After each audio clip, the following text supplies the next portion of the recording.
नमस्कार, मी दिनेश कांजी. आपण बघताय न्यूज टंका. या देशामध्ये वजनदार राजकीय नेते असो किंवा धनदानगी असो, त्यांच्या विरोधात न्यायालयीन लढा लढणं ही अत्यंत कठीण बाब आहे. काँग्रेस नेते राहुल गांधी यांच्या दुहेरी नागरिकत्वाचं प्रकरण अलाहाबाद उच्च न्यायालयाच्या लखनौ खंडपीठाच्या समोर सुरू आहे.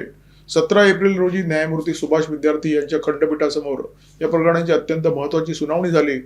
न्यायमूर्तींनी राहुल गांधी यांच्या विरोधात गुन्हा दाखल करण्याचे तोंडी आदेश दिले, परंतु नंतर काय चक्र फिरली देव जाणे.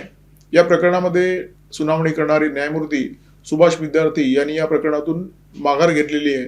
आता या प्रकरणाची पुन्हा एकदा नव्याने सुनावणी करावी लागणार आहे. भारतामध्ये दुहेरी नागरिकत्वाला मान्यता नाहीये. कर्नाटक भाजपचे कार्यकर्ते विघ्नेश शिशिर यांनी राहुल गांधी हे ब्रिटिश नागरिक आहेत असा दावा केला. या संदर्भात काही पुरावे न्यायालयाच्या समोर सादर केले आणि त्यांनी याचिकेद्वारे मागणी केलेली आहे की राहुल गांधी यांचं भारतीय नागरिकत्व रद्द करण्यात यावं, त्यांची खासदारकी रद्द करण्यात यावी आणि त्यांच्या विरोधात गुन्हा दाखल करण्यात यावा. या प्रकरणी प्रथम दर्शनी तथ्य आहे असं सुभाष विद्यार्थी यांच्या लक्षात आलं. त्यांनी 17 एप्रिल रोजी तसे आदेश दिले. त्यांनी राहुल गांधी यांच्या विरोधात गुन्हा दाखल करण्याचे आदेश दिले. 18 एप्रिल रोजी हे आदेश न्यायालयाच्या वेबसाईटवर नोंदवण्यात येणार होते, परंतु त्याच्या आधीच सुभाष विद्यार्थी यांनी आपल्या या आदेशाला स्थगिती दिली. जगन्नाथ वर्मा विरुद्ध उत्तर प्रदेश सरकार हे 2014चं प्रकरण आहे. या खटल्यामध्ये जे निकाल देण्यात आले होते त्याचा संदर्भ देऊन न्यायमूर्ती सुभाष विद्यार्थी यांनी आपल्याच आदेशाला स्थगिती दिली आणि राहुल गांधी यांना नोटीस बजावली. त्यांना न्यायालयामध्ये हजर राहून आपली भूमिका मांडण्याचे आदेश दिले. या प्रकरणामध्ये आधी न्यायमूर्तींनी गुन्हा दाखल करण्याचा आदेश दिला आणि त्याच्यानंतर स्वतःचाच आदेश फिरवला. आपण असं का केलं याचा खुलासा सुद्धा न्यायमूर्तींनी केलाय. त्यांनी 2014च्या खटल्याचा संदर्भ दिलाच, शिवाय सरकारी वकिलांनी आपल्याला वेळेवर माहिती न दिल्यामुळे आपण FIR दाखल करण्याचे आदेश दिले होते अशी कबुली सुद्धा न्यायमूर्तींनी दिलेली आहे. 17 एप्रिल रोजी न्यायमूर्ती सुभाष विद्यार्थी यांनी दिलेल्या आदेशाप्रमाणे जर काँग्रेस नेते राहुल गांधी यांच्या विरोधात गुन्हा दाखल झाला असता तर या देशाच्या राजकारणामध्ये प्रचंड मोठा भूकंप घडला असता. काँग्रेसला खूप मोठा धक्का बसला असता. गांधी वाड्रा परिवाराला खूप मोठा धक्का बसला असता. राहुल गांधी यांची राजकीय कारकीर्द पूर्णपणे उद्ध्वस्त झाली असती.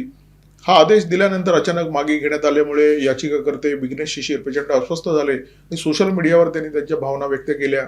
सोशल मीडियावर केलेल्या एका पोस्टमध्ये या प्रकरणामध्ये फाऊल प्ले झालाय अशा प्रकारचा दावा विघ्नेश शिशिर यांनी केला आणि त्याच्यामुळे या प्रकरणाला पूर्णपणे वेगळं वळण लागलं. न्यायमूर्ती सुभाष विद्यार्थी प्रचंड संतापले आणि त्यांनी या प्रकरणातून माघार घेण्याचा निश्चय केला.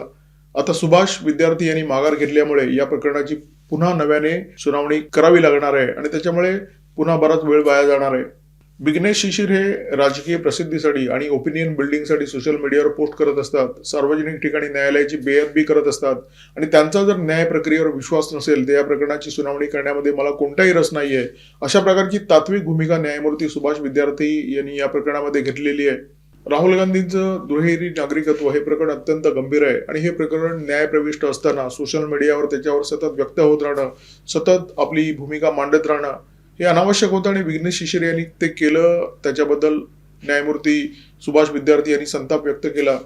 त्यांनी या प्रकरणातून माघार घेतली आणि माघार घेताना या प्रकरणाला तात्विक मुलामत देण्याचा प्रयत्न केला. त्यांनी असं सांगण्याचा प्रयत्न केला की या प्रकरणामध्ये न्यायालयाची बदनामी झालेली आहे, आपल्यावर ठपका ठेवण्याचा प्रयत्न झालेला आहे, त्याच्यामुळे आपण या प्रकरणातून माघार घेतोय. परंतु त्यांना वेगळ्या मार्गाने जाता आलं असतं.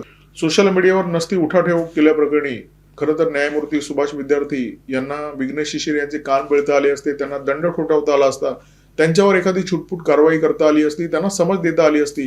परंतु हे सगळं न करता न्यायमूर्तींनी या प्रकरणातून माघार घेण्याचा निर्णय घेतला आणि आपली भूमिका व्यक्त करताना त्या भूमिकेला तात्विक रंग देण्याचा प्रयत्न केला.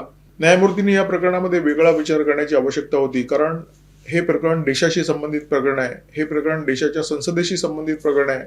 हे प्रकरण देशाच्या घटनेशी संबंधित प्रकरण आहे.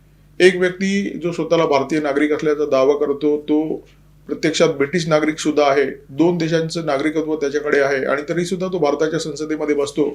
तो भारताच्या घटनेची पायमल्ली करतोय, या देशाच्या मतदारांची दिशाभूल करतोय आणि खरं तर हा या देशाच्या सुरक्षेला निर्माण झालेला एक मोठा धोका आहे.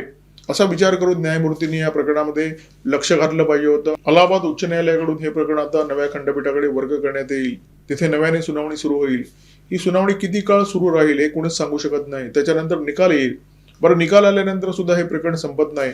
आपल्याकडे सर्वोच्च न्यायालयाचा पर्याय उपलब्ध आहेच. जोपर्यंत परिपूर्ण निकाल येत नाही, अंतिम निकाल येत नाही, तोपर्यंत राहुल गांधी खासदार म्हणून संसदेमध्ये बसत राहणार, निवडणूक लढत राहणार. ते ब्रिटिश नागरिक असले तरी ते ब्रिटिश नागरिक नसले तरी.